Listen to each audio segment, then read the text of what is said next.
In Turkey, grief and outrage are growing this morning after a mine disaster. Funerals are being held today for some of the 282 people killed. Demonstrators blame the government for the explosion and fire.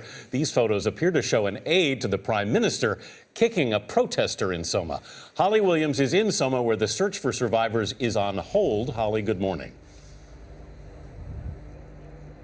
Good morning. Hundreds of families lost fathers, husbands and sons in this disaster, and they want to know what went wrong. But many people here say they already know who's at fault. This is Turkey's worst ever mining accident. And in villages across this region, they're counting the cost in lives. Suleiman and Ismail Jatta were twin brothers who worked and died in the mine. They were buried together yesterday. And they're digging more fresh graves because over 100 miners are still trapped underground, and few here expect they'll be brought out alive.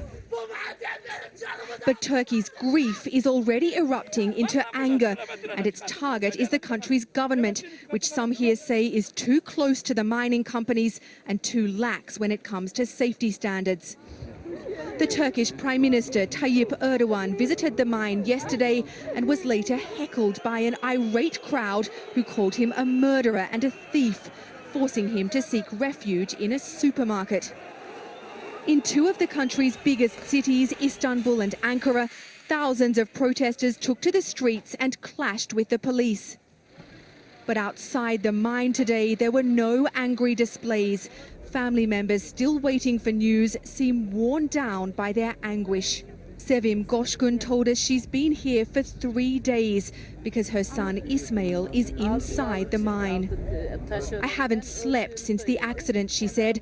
The mining company told me he's dead, but I want to see his body. Rescue teams here told us this morning they had to stop their efforts late last night because of poisonous fumes inside the mine, and they have not been able to resume their work. Nora? All right, Holly, thank you.